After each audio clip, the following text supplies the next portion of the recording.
Good morning, everyone. Thank you, organizers, for giving me this opportunity to talk on a very important subject: preoperative optimization to reduce PGI. What are the evidences? What should be our threshold? And what are the myths that we need to change? I have modeled this on two current guideline documents. One is the ICM meet and also the AAOS guidelines on PGI prevention. My name is Vaibhav Bagaria and I work at the Sir H.N. Reliance Foundation Hospital in Mumbai. Now, to the question why pre optimization matters.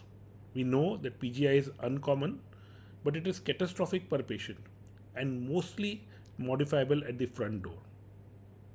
The rates of deep PGI after the primary total replacement is anywhere between 0.5 to 2.3%. But once they happen, they seem to have a very higher mortality of 2.18 times, and the cost goes astronomically high, and in some cases up to 10 to 15 times. Why this talk is important? That we have a leverage. Around 50% of the documented PGI risk factors are modifiable in the preoperative window. It matters because we have an opportunity at the host level, at the wound level, and also an opportunity in operating rooms.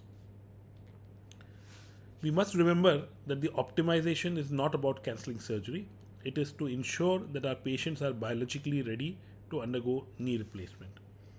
A simple but practical OPD pathway is to screen patients for basic things like BMI, HbA1c, hemoglobin, nutrition, also have a look at their skin, urine, and dental aspect. Based on what we see, we should stratify them into green, amber, and red zone, and then use the methods at our disposal to optimize the and reverse what can be reversed.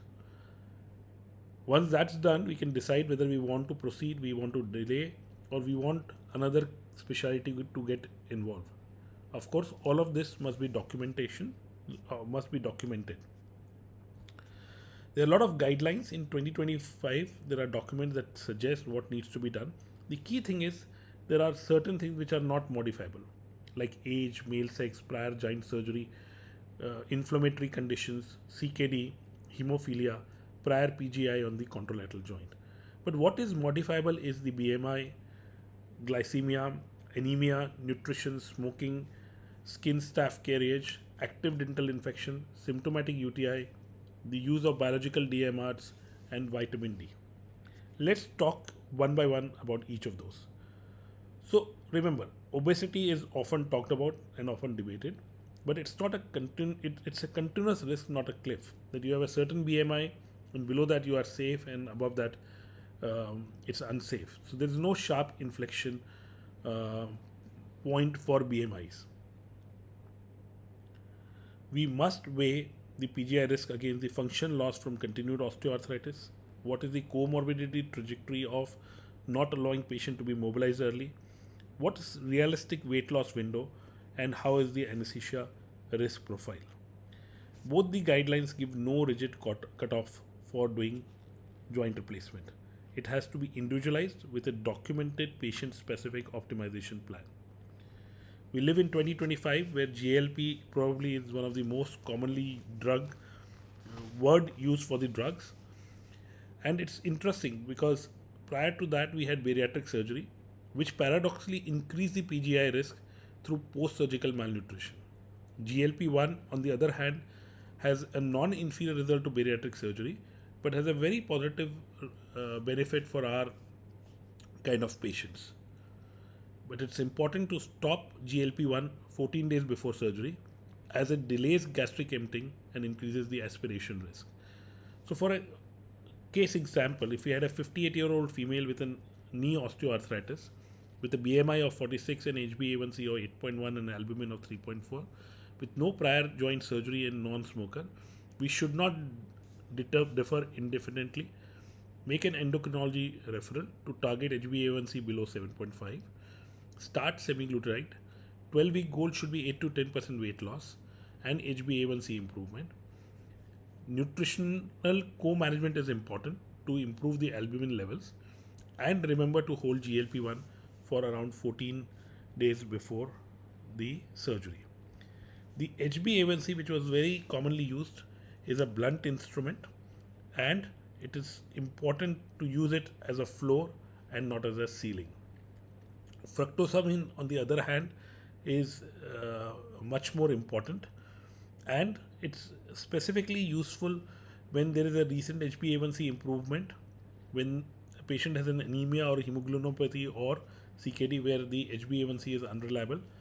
It's important in post-bariatric or GLP-1 weight loss windows, and in any borderline case where 3-month window is not recent. It has got a better predictive power than HbA1c for joint replacement.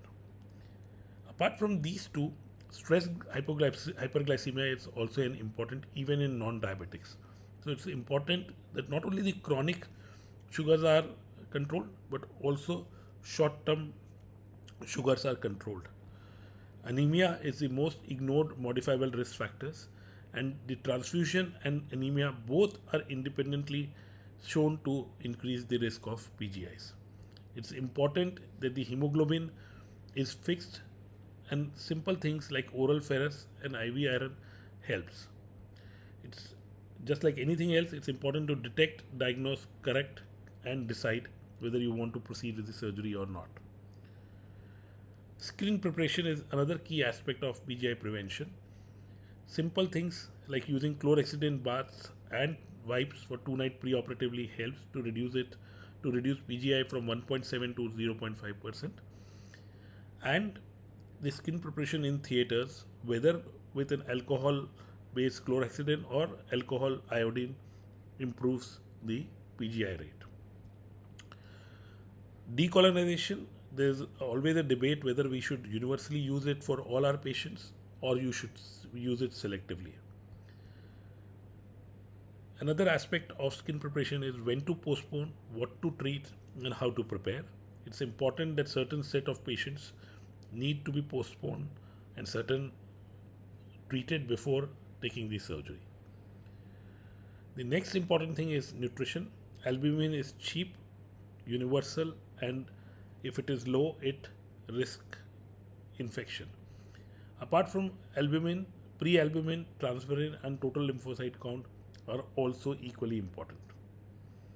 Routine dental clearance is not evidence-based. One must treat dental abscess, severe periodontal infection, oral sepsis. There is no reason to delay it for routine cleaning, asymptomatic minor issues, and when there is no active disease. Another important aspect is the urine.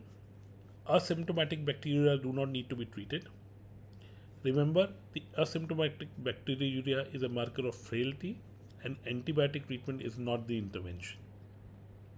One must test and treat dysuria, fever, urgency, frequency, flank pain, and systemically unwell patient, but one need not chase asymptomatic bacteriuria or have a clear culture and use antibiotics to sterilize urine. Unnecessary catheterization should be avoided, and any catheter associated UTI should be treated promptly. Smoking must stop 4 weeks before the surgery. Biological DMRs, there is a clear-cut guidelines nowadays on when to stop them, and vitamin D is a cheap to fix thing. Anything below 20 needs to be treated. So 8-week plan, one must screen and enroll, actively optimize, verify and stage it, and once your green checklist are maintained, then you go ahead for the surgery. In summary, for BMIs, individualize the plan. GLP is good for staged loss. Hold GLP for 14 days before the surgery. Do not have a rigid cutoff. When you are looking at glucose, HbA1c plus fructosamine and day of surgery glucose less than 200 is important. Do not rely on HbA1c alone.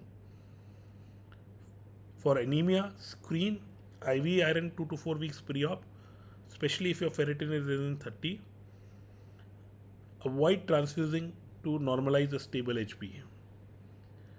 Regards to skin preparation, you should use chlorhexidine wipes for 2 nights and consider iodine alcohol prep in OR.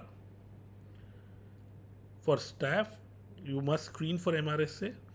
Think about your own individual protocols or the institutional protocol and use decolonization. Albumin as a part of nutritional thing should be more than 3.5. Any active dental infection should be treated. With regards to urine, only symptomatic UTI is needed to be treated. Avoid screening or treating asymptomatic bacteriuria. Encourage cessation of smoking and use the current guidelines for when to stop DMRs.